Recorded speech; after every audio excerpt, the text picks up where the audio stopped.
Elizabeth और उसका पति जकरियस धार्मिक और न्यायप्रिय लोग थे और ईश्वर के नियमों का पालन करते थे, किंतु उन दोनों की कोई संतान नहीं थी।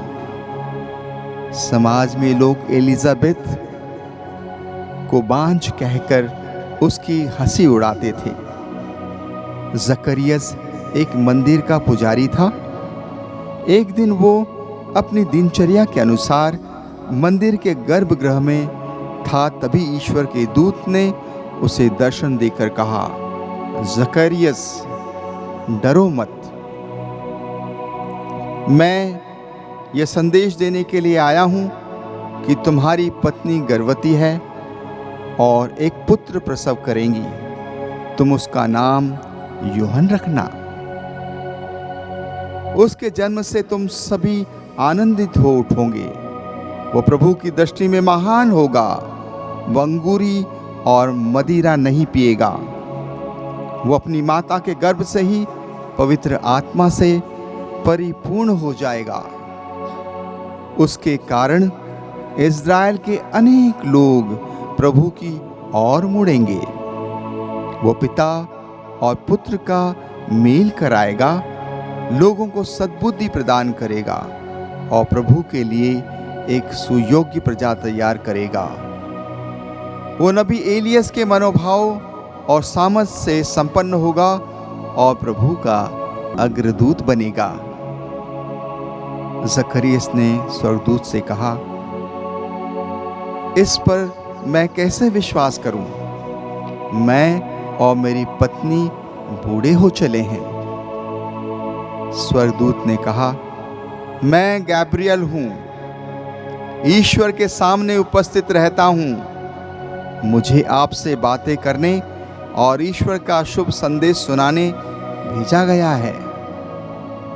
अब जब तक ये सारी बातें पूरी ना हो जाएं, आप बोल नहीं पाएंगे और गूंगे रहेंगे, क्योंकि आपने इन बातों को जो मैंने तुम्हें कही है विश्वास नहीं किया। इतना कहकर स्वर्गदूत वहां से चला गया।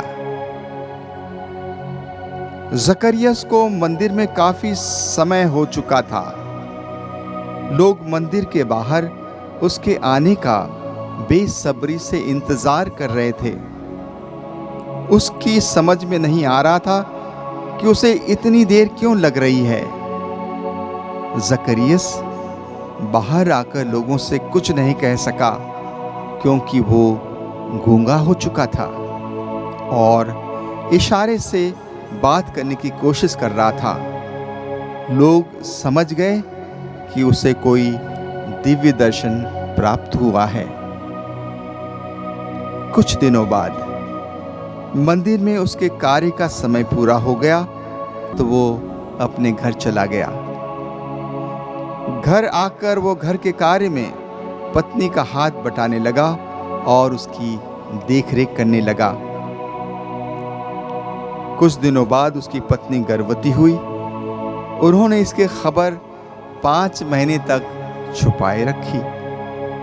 वे प्रभु के आभारी थे, क्योंकि प्रभु ने उन्हें यह महान वरदान दिया और समाज से उनका कलंक दूर करने की कृपा की। मरिया स्वर्गदूत का संदेश पाकर खुशी से झूम उठती है, क्योंकि ईश्वर ने उसे प्रभु का पुत्र प्रसव करने का वरदान दिया है। और जब उसे अपनी चचेरी बहन एलिजाबेथ के गर्भवती होने की खबर मिलती है तो वो खुशी से झूम उठती है। साथ ही उसे इस बात की चिंता होती है कि इस बढ़ती उम्र में उसकी देखभाल कौन करेगा। यह सोचकर वो अपनी बहन से मिलने निकल पड़ती है और झूमकर नाच उठती है। आज मेरी आत्मवीणा क्यों यकायक बजे रही। आज मेरी आत्मवीणा क्यों यकायक बजे रही। जर्रे जर्रे से निकल कर, जर्रे जर्रे से निकल कर नई खुशियाँ सज रही। आज मेरी आत्मवीणा क्यों यकायक बज रही। आज मेरी आत्मवीणा।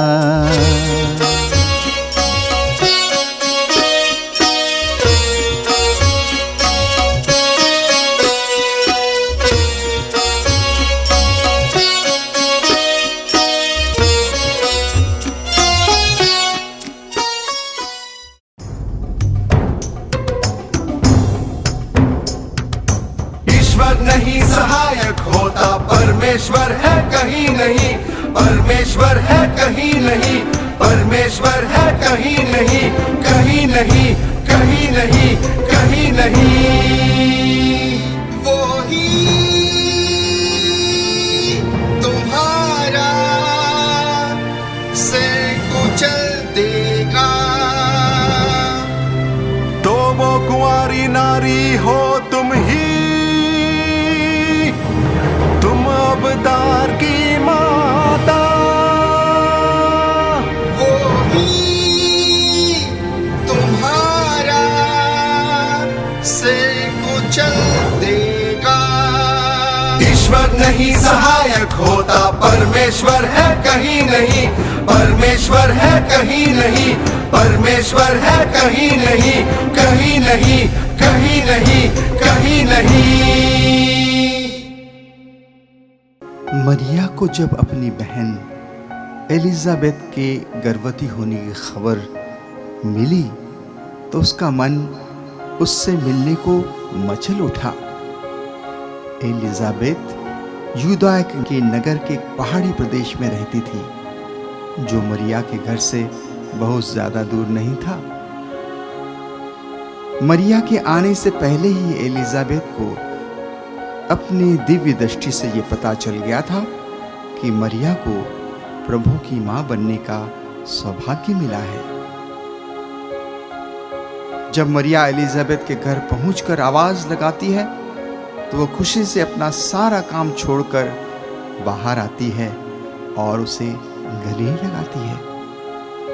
मरिया जैसे ही उसका अभिवादन करती है, बच्चा उसके गर्भ में खुशी से उछल पड़ता है और एलिजाबेथ पवित्र आत्मा से परिपूर्ण हो जाती है।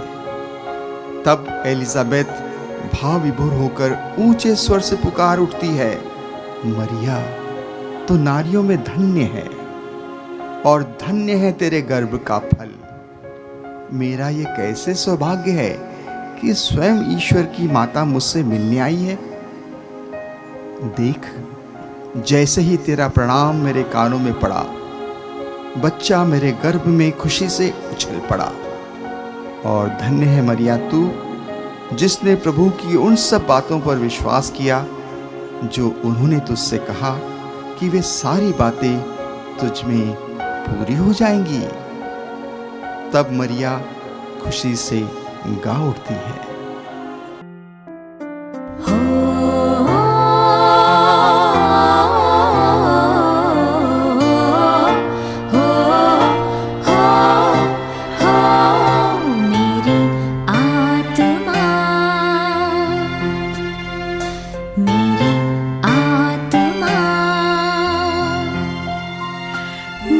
स्वामी के गुण गाती पुलकित स्वर में हो मेरी आत्मा।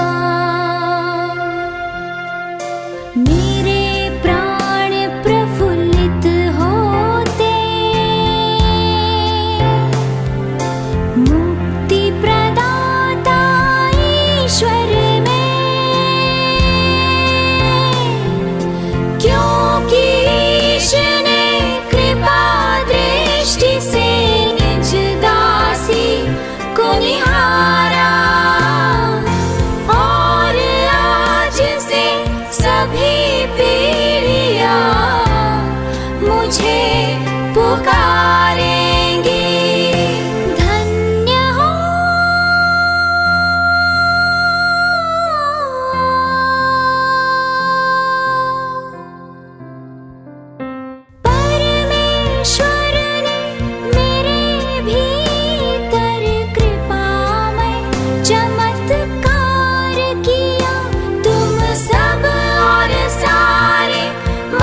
निज जाति के जीवन का उद्धार किया।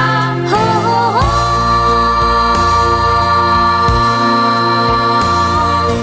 परमेश्वर धन्य हो, उसकी प्रशंसा हो, उसका धन्यवाद हो।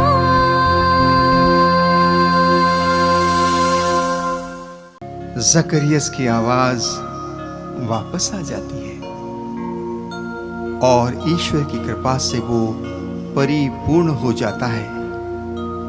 वो बालक को अपनी गोद में उठाकर उसके बारे में ये भविष्यवाणी करता है, धन्य है प्रभु इज़राइल का ईश्वर, उसने अपनी प्रजा की सुध ली है और उसका उद्धार किया है। उसने अपने दास दाऊद के वंश में हमारे लिए एक शक्तिशाली मुक्तिदाता उत्पन्न किया है। वो अपने पवित्र नबियों के मुख से प्राचीन काल से ही कहता आया है कि वो शत्रुओं और सब बैरियों के हाथ से हमें छुड़ाएगा